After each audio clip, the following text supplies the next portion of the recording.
Hi, and hey, thanks for joining me here in my shop on a very rainy day here just outside of Toronto. And I'm going to be starting work on this console receiver, which I'm guessing it's working. I don't really know.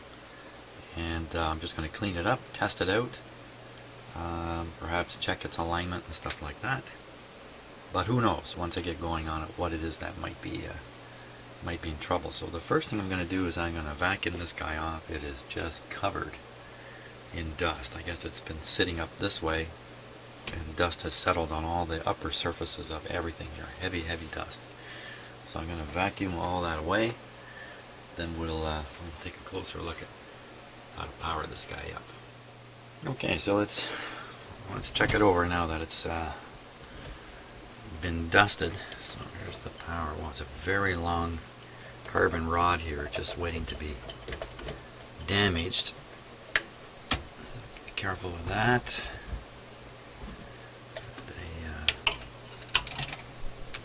The light bulb here, which I'll just set over there.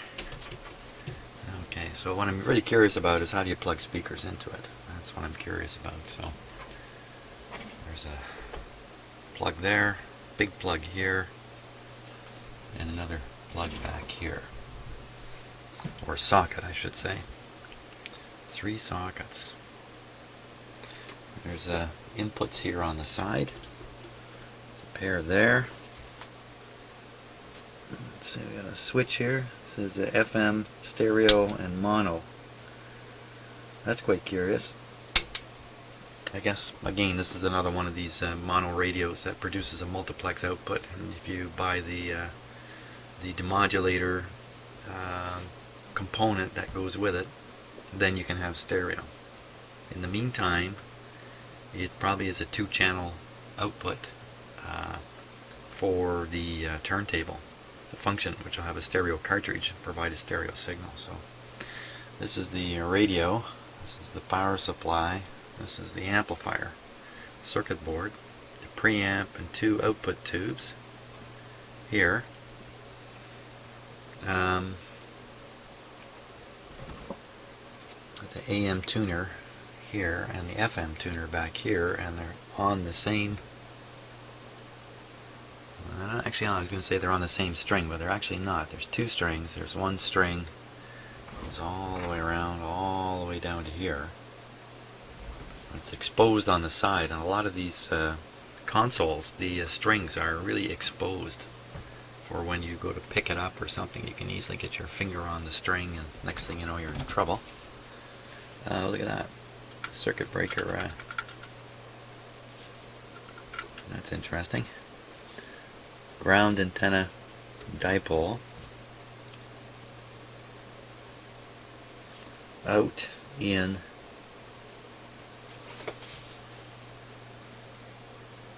I'd say that's a speaker, SPK. This might be for remote speakers or something like that. My guess at this point is this is the actual speaker connector. This is coming out of a console, so you'd expect to have a set of speakers in the console, a left and a right. Big power transformer. Where's the output transformers? I don't see them. Okay, they'd be mounted right here. You know what? I think I see the tab sticking up here. Don't know if you can see that on camera or not. So why this and why that? I don't know offhand. 2 other inputs. So hopefully the output transformers are underneath the inside. Let's take a look. For something of this vintage, it's almost certainly got output transformers inside. So we'll take the base plate off, see what's inside.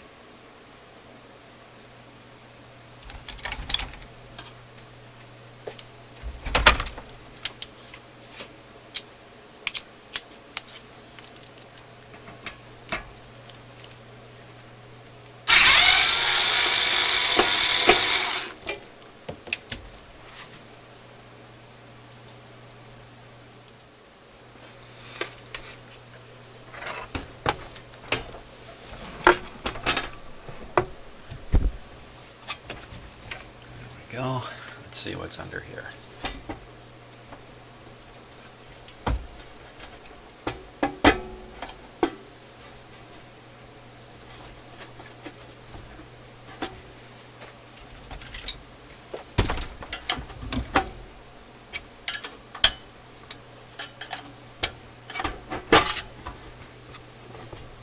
Whoa, there I am, grabbing right on the strings I was just talking about. There's the two output transformers. Nice and clean in here, as opposed to the huge amount of dust that was on the outside. Big resistors here. Everything looks good though. Everything looks really very good, in fact. So we just have to sort out which of these terminals I can connect to a speaker, or two speakers, and we should be ready to fire this guy up. See, he's got some little light bulbs in the front here.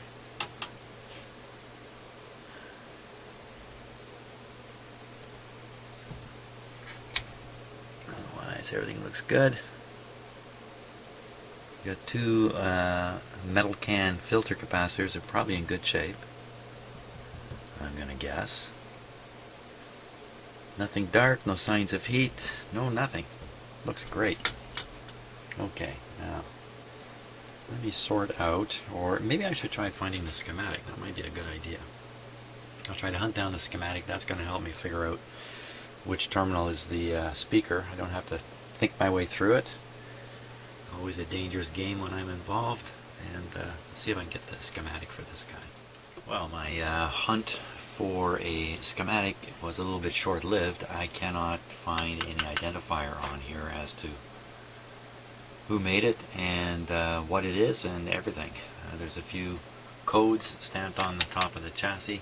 They look more like inspectors' stamps than they do identifiers. So I've given up looking for a schematic right now and thought, well, let's just take a look at the circuit here and see if we can't analyze the output part of it and see if we can't spot where speakers should be connected. So let's see. The output amplifier is here. These are the two output transformers. There's going to be a primary side and a secondary side. This is a filter capacitor here. There should be some high voltage being fed through the primary side of these transformers. And this is what I'm pretty sure is the connection point for the speakers, the rest of the speakers. So let's see what we can see here. So coming from the amplifier, these are the two output tubes. I see this wire here going into the transformer, just one wire. Just one wire on this side. Same thing up here. That wire is just going back right to the output tube. And so that's almost certainly the primary side of the output transformer. Why is there only one wire here? There must be another wire somewhere, probably going to ground, which is probably the chassis. These two yellow wires here. They connect right to this terminal on the high voltage capacitor.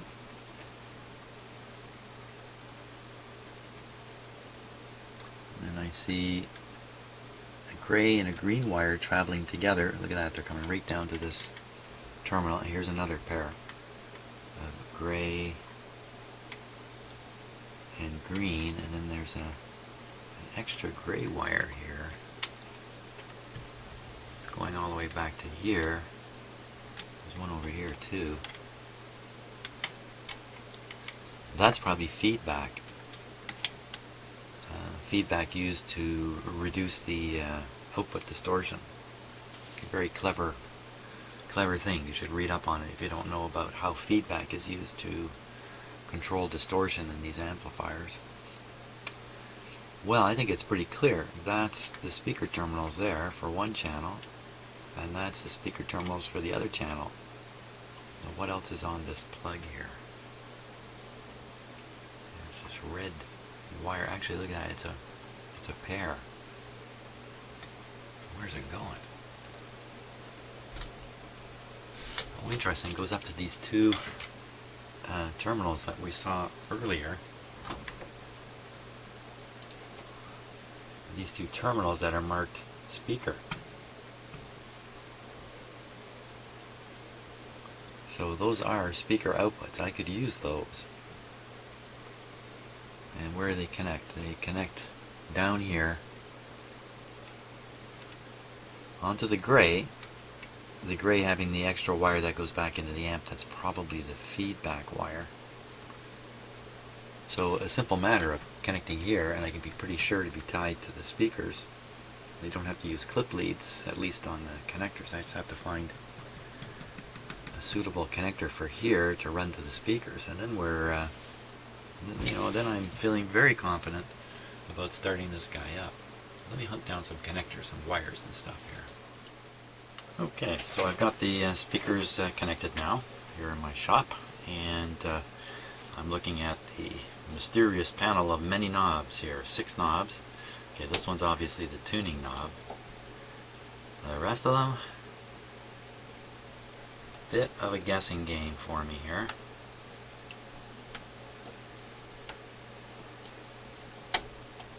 Okay, so that's a band switch. The AM, FM, somewhere in here. And then probably phono, TV, tape, auxiliary, something else. I don't know. Wow, it's a lot of settings. Could be AM, FM, FM, AFC, and then the inputs. Could be something like that. I don't know. We should be able to figure it out. We're going to have a couple of tone controls. One of these has got to be the volume control.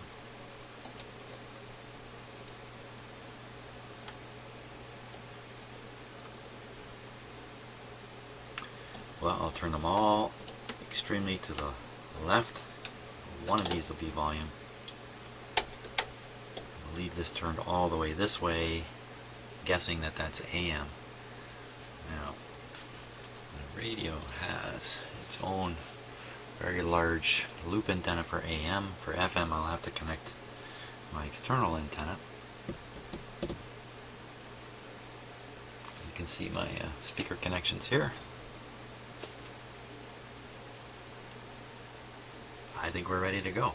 I don't think I need to put any inputs into it other than nothing. So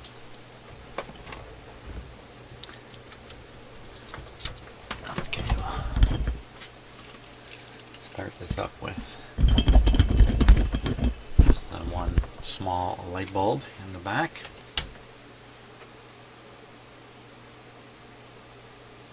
This band switch, maybe it's even on off, although I kind of doubt that. Where's the on off switch?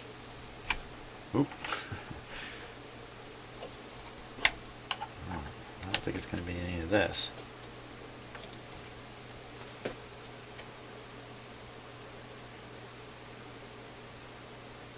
Well, I guess the best way to find out where the on off switch is to power it on and power it up and start turning dials here. I could look underneath. Okay, we'll take a peek underneath before we do that.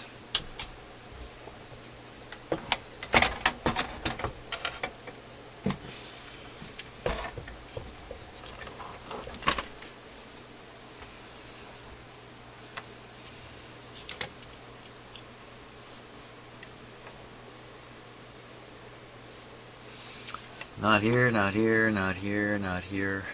Not anywhere that I can see. Huh. Okay, power cord comes in back here. Runs up to the circuit breaker.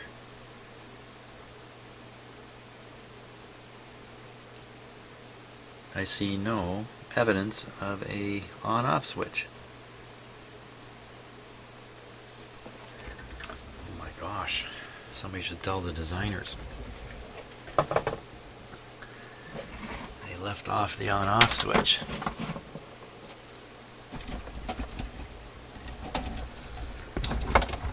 Okay, I still think we're good to go. Everything turned down.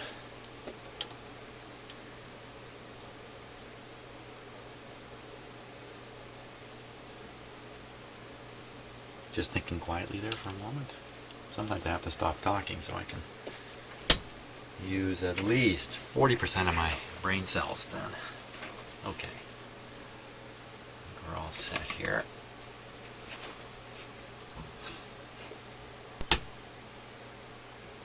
Me turning on the power to the unit, and nothing has happened. Since I don't know where there's a switch I can throw at this point,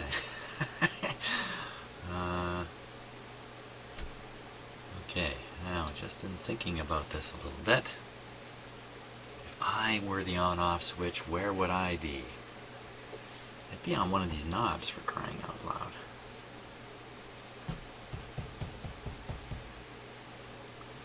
Why would I be anywhere else? On the record player? Sometimes the record player is designed so when you switch on the record player, it brings on the amplifier. It sort of shoots power back to the amplifier. Kind of like a parallel on-off switch. One on the record player, one on the actual amplifier. Another possibility is for some reason the switch is remote from here, and one of these plug-ins, one of these jacks actually carries the on-off switch, if you know what I mean. It's not terribly likely. They would want to switch 120 volt power off of these little jacks. This one.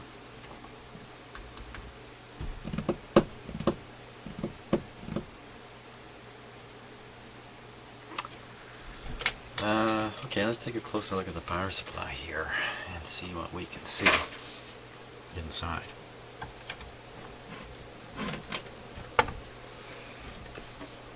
Boy, I tell you, sometimes the simplest stuff. If you're watching my videos concurrently, then you know I've started working on a couple of 1950 car radios, and I've gotten absolutely nowhere because I'm not able to power them. And now I got this guy in front of me, and no power for him either. So,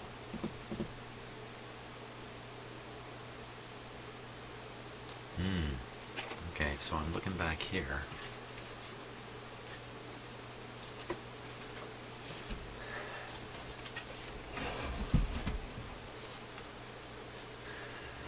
So what do we see here? Here's one of the power wires coming right from the plug. Power's off, by the way, so I'm not too afraid to put my finger in here. And a white wire travels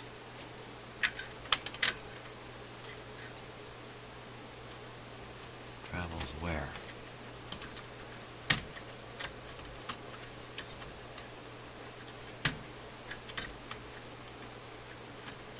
Oh, there is an on-off switch. There it is.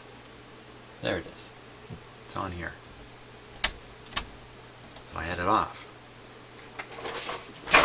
Didn't I say it could be on the band switch, but not likely? Oh well. I think it's very likely now.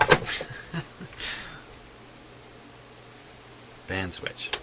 On and off. Okay, so I'm going to turn it on here. At least I think I'm turning it on here.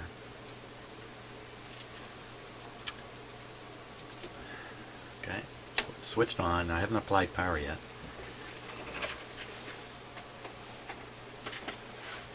Switch on the power. As soon as I get up the gumption. Okay, there's a couple of lights here we can watch for coming on. Where'd that other light go?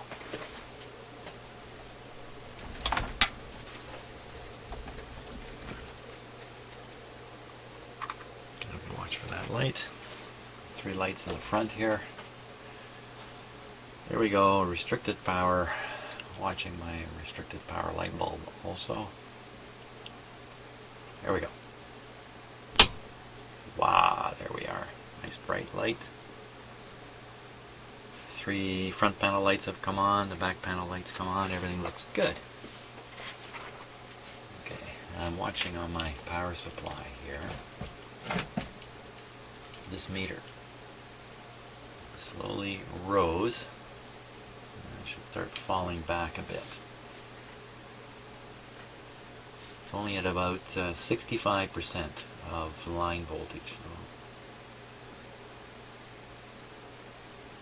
it's going up, which means the current draw is going down. These light bulbs have all gotten brighter. Let's get some volume coming out of the speakers here.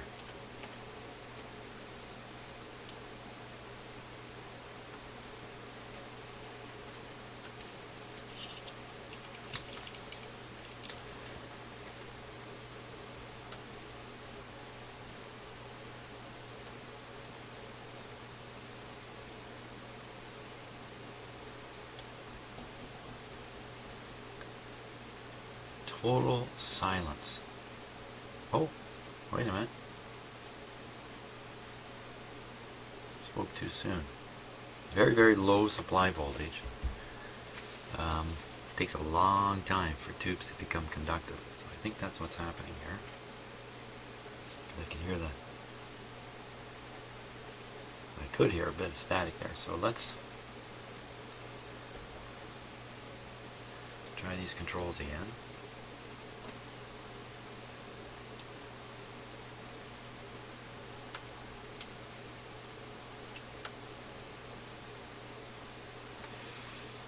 Okay, so the next step I think would be to raise the input, the line voltage supply a little higher, just awfully low. So I'm going to screw in my other light bulb here.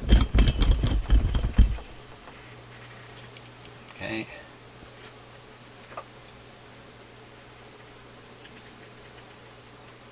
Hear a little more from the speakers.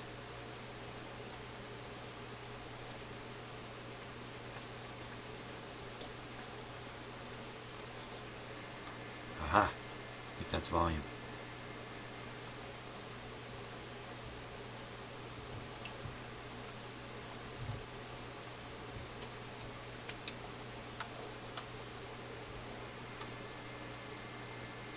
So I'm just hearing a buzz.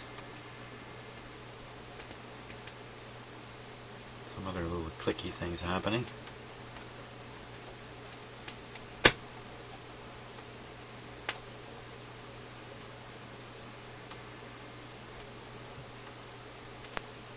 Aha.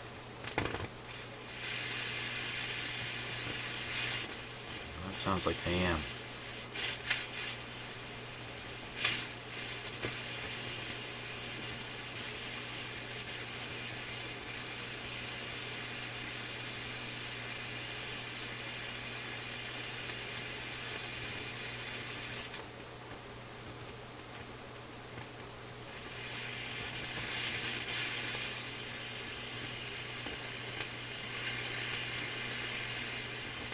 I haven't wiggled any tubes or done anything yet. You hear some crackling.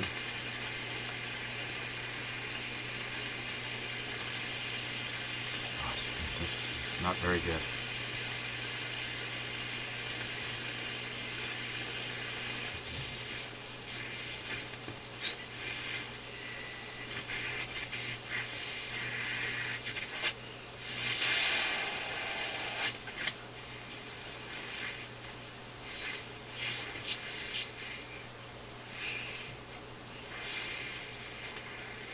Oh, what happened here?